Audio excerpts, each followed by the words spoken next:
balikan natin ang mga sagot ni Miss Shane. Okay, let's start with the first question. What was the first question? Ano ba yun?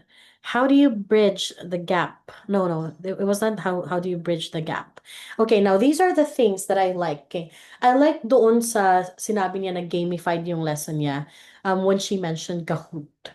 Okay, be very specific kung ano yung gamified lessons niyo. For example, you can the thing about responding, if you noticed, is nagsimula I do this because it's important, blah blah blah blah blah. Okay, you don't need to explain that right away. Okay, kung ano yung tanong, dapat diretso tayo ng sagot. Okay, you can say, for example, okay, I used, or in my lesson about space, okay, rather than just using the textbook, okay, we use a model that we used the National Geographic game in order for us to learn facts about it. Okay, because meron ng games ang National Geographic. Mga ganun, it has to be the actual exact lesson. Okay?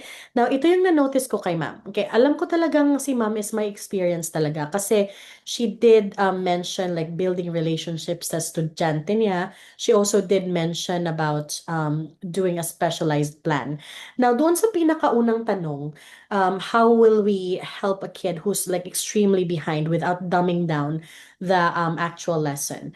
So without lowering the rigor. Okay, here's how you should respond in that type of question. Okay? Pag ganun ang mga question, you always say that in my classroom, the rigor is always high.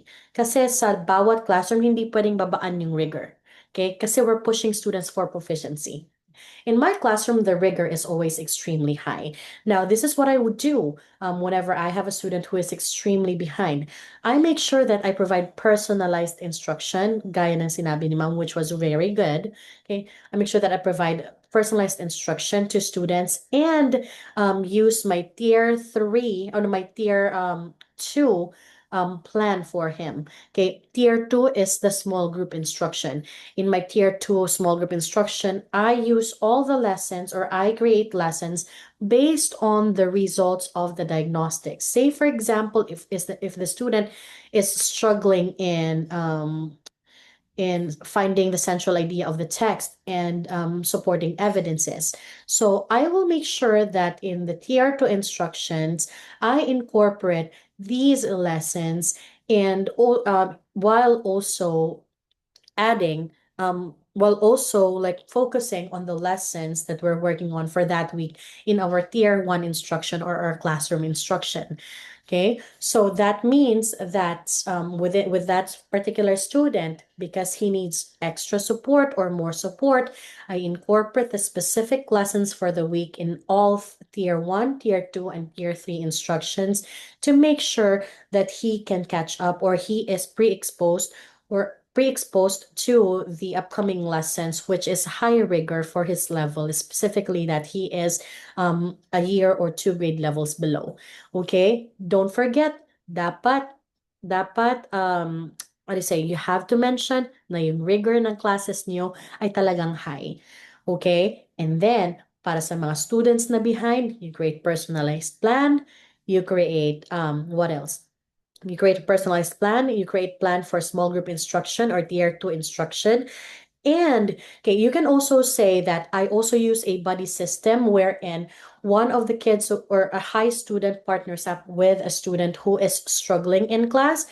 That way, it's easier for that specific student to analyze because he has a buddy. And I understand that kids learn best when they're learning from their peers.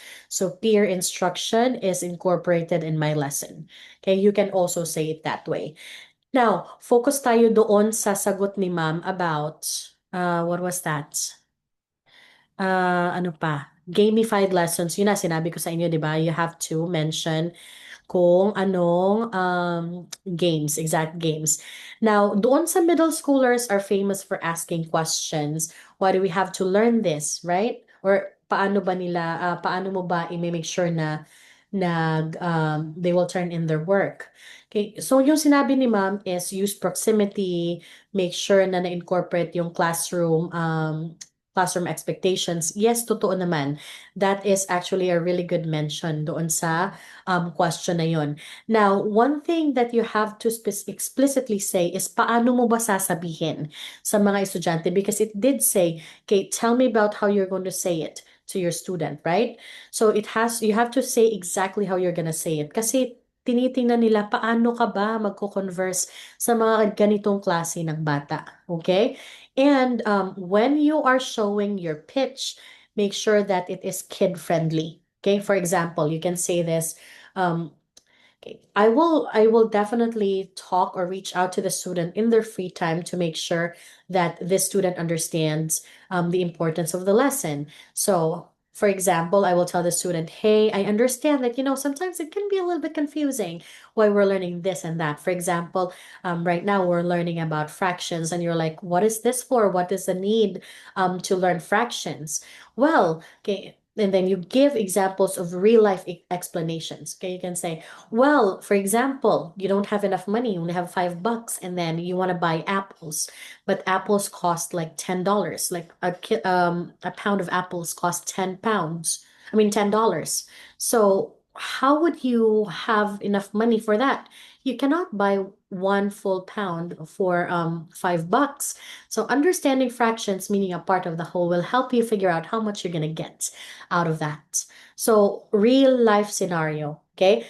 Especially include yung mga actual na mga sasabihin mo. Kasi if you're more conversational and you show how exactly you will say it to your students, it will definitely help the interviewers figure out kung paano mo gagawin. Okay? Because you see, your job as the interviewee is to make sure that the interviewers imagine kung ano ang mangyayari sa classroom mo the moment na i-place ka nila doon. Okay? They won't just place you in a classroom kung alam nilang hindi mo kaya. Okay? They will make sure na talagang itong teacher na i-hire ko, kaya niya. Kaya niyang i-handle, lalo na't i-hire pa kita sa Pilipinas. So you have to show me that you really know how to do it. Okay? So mag-practice. Practicean niyo kung ano yung mga sinasabi or kung paano sabihin. Now, follow vloggers na talagang nagbibigay ng mga sample ways to talk to students. Okay? I'm not really sure sa mga vloggers ngayon, but I always recommend itong dalawang to, which I find highly informational, si Mr. L. Okay, and he doesn't really like give feedback sa mga give like actual conversation sa mga estudyante, but I really like the way he gives feedback sa mga teachers, and Dane Paraiso din. Gusto ko din yung approach niya. Okay, and now let's go ahead and move on to the next interviewee. Okay.